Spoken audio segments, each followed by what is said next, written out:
नमस्कार दोस्तों, मैं आप लोगों को सोना बनाने का प्राचीन प्रयोग बताने जा रहा हूं। अपने इस प्रयोग में मैं आपको सीधा प्रयोग बताऊंगा कि सोना कैसे बनाना है, कौन सी सामग्री लेनी है और उस काल में सोना बनाने की विद्या कैसी थी और लोग जो है कैसे उस काल में सोना बड़े आसानी से बना लेते थे। पूरी जानकारी दूंगा अपने इस वीडियो में और आपका ज़्यादा समय नहीं लूँगा और बहुत ही जल्दी अपनी बात को मैं ख़त्म करूंगा। तो दोस्तों चलिए मैं आपको बताता हूं सोना बनाने का प्राचीन प्रयोग।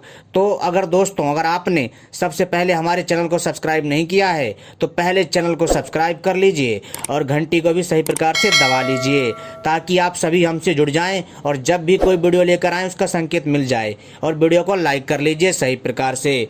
तो दोस्तों सोना बनाने के लिए प्राचीन काल में बहुत ही ज़्यादा लोग जो है आयुर्वेद का ज्ञान रखते थे और धातुओं का ज्ञान रखते थे, साथ ही साथ दूसरी सामग्रियों का ज्ञान रखते थे जिससे उन्हें सोना बनाने में बहुत ही आसानी होती थी। लेकिन दोस्तों अगर इस युग में आज के आधुनिक समय में कोई अगर सोना बनाने का प्रयास करता है या फिर किसी से कहता है तो लोग उसका मजाक उड़ाते हैं कि कैसे पागल लोग हैं कि जो है वनस्पति से सोना बना रहे हैं, धातुओं से सोना बना रहे हैं। तो भैया ऐसा है कि धातुओं से सोना बनता था प्राचीन काल में और तो और दोस्तों आधुनिक काल में भी कई लोग सोना बना रहे हैं और बना चुके हैं।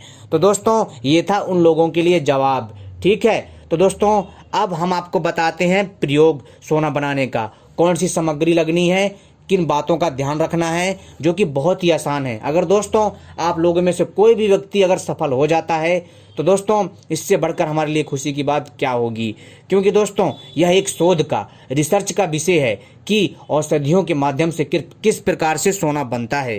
तो दोस्तों चलिए मैं आपको बताता हूँ सोना बनाने का प्राचीन प्रयोग, जिसके माध्यम से कोई अगर सीख जाता है तो जितना चाहे उतना अपने मन के मुताबिक सोना बना सकता है, जिससे वो अपनी गरीबी आर्थिक तंगी दूर कर सकता है। लेकिन दोस्तों इस प्रयोग को हर कोई आसानी से नहीं कर सकता, इसके लिए हर चीज़ का ज्ञान होना अति आवश्यक है।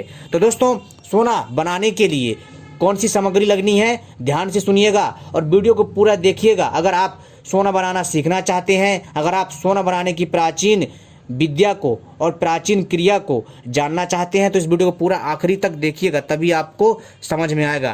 तो दोस्तों सोना बनाने की सामग्री इस प्रकार से है। आपको सबसे पहले यमक क्षार, नीला थोथा, कसीम, सर्जी खार, सेंधा नमक, इन दोस्तों आपको क्या करना है कि इन पांचों को बराबर बराबर मात्रा में मिला करके पीस लीजिए। दोबारा से नाम बता देता हूँ, यमक क्षार, नीला थोथा, कसीस और सर्जी खार और सेंधा नमक, इन पांचों को मिला करके अच्छे से इनको कूट लीजिए।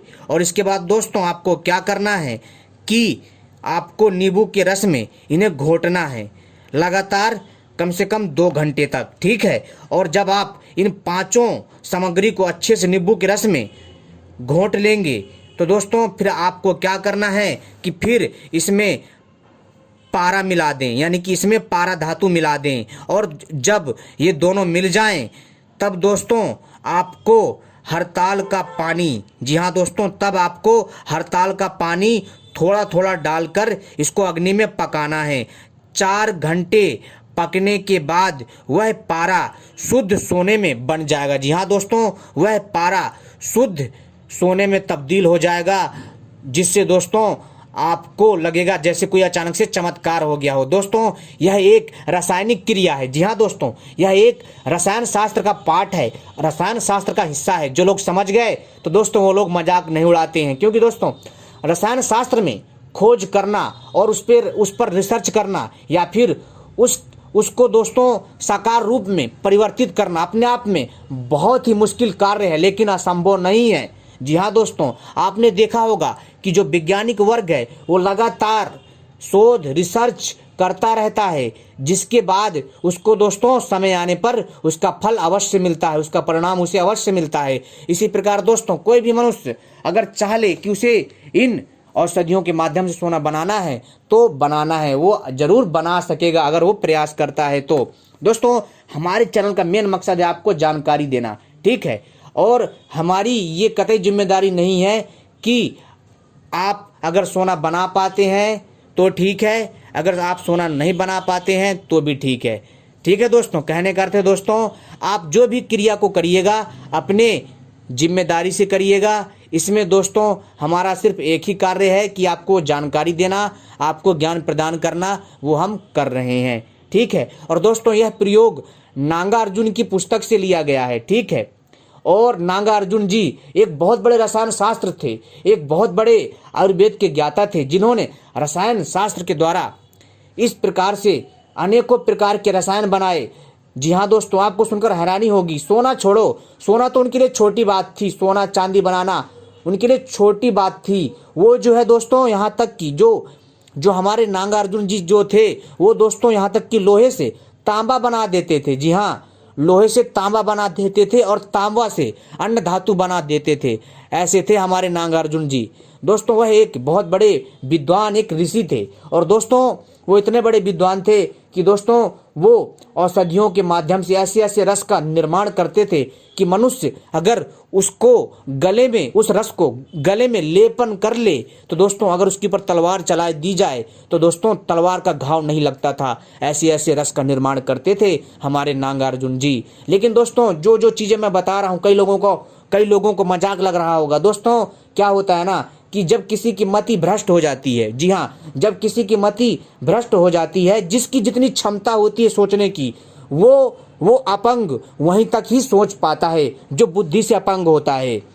तो दोस्तों मैं जिसकी बुद्धि विस्तारित होती है, जिसकी बुद्धि समावेशी होती है, वो लोग इस चीज को बहुत जल्दी समझ जाते हैं। जी हाँ दोस्तों, मैं आपको एक चीज बताता हूँ कि जो नागार्जुन जी जो थे वो अमृत बनाने का प्रयास कर रहे थे। जी हाँ दोस्तों, लेकिन दोस्तों जब इंद्रदेव को इस बारे में पता चला, तब इंद्रदेव ने जो है नागार्जुन जी से जो है इस क्रिया को जो रोक देने की अपील की थी, जिसका उल्लेख दोस्तों कई ग्रंथों में मिलता है। जी हाँ, साथ ही साथ दोस्तों नागार्जुन जी जो थे, उन्होंने एक ऐसा रसायन बनाया था जिसके सेवन से मनुष्य की आयु 500 साल से आगे तक रहती थी। जी हाँ दोस्तों, और वो ऐसे ऐसे रसायन का निर्माण करते थे कि अगर उस रसायन का एक ढक्कन भी पी ली जाए, जी हाँ दोस्तों, अगर उस रसायन का एक ढक्कन भी पी लिया जाए तो दोस्तों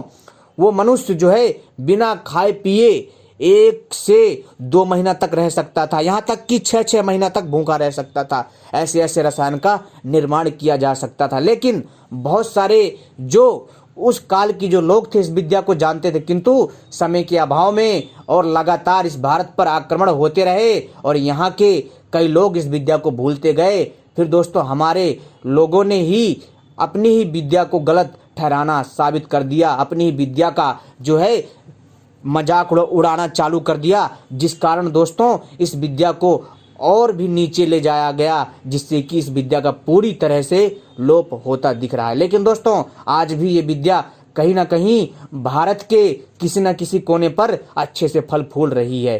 तो खैर दोस्तों, मेरा मकसद था आपको जानकारी देना, मैंने आपको जानकारी दे दी है, बाकी आपके ऊपर है, चाहे विश्वास करो चाहे ना करो। मेरा मकसद था आपको जानकारी देना, अगर आप इसको करते हैं वो आपके ऊपर है, चाहे आपको लाभ मिले चाहे हानि मिले। मेरा मकसद था आपको जानकारी देना, अब आपके ऊपर है, विश्वास करो चाहे ना करो। ठीक है, अपनी तो भैया एक ही भावना है कि लोगों को जानकारी दी जाए ताकि लोगों को पता चले कि कभी ऐसा भी ज्ञान होता था। आपने वीडियो देखी, आप लोगों का बहुत बहुत हृदय से धन्यवाद करता हूँ।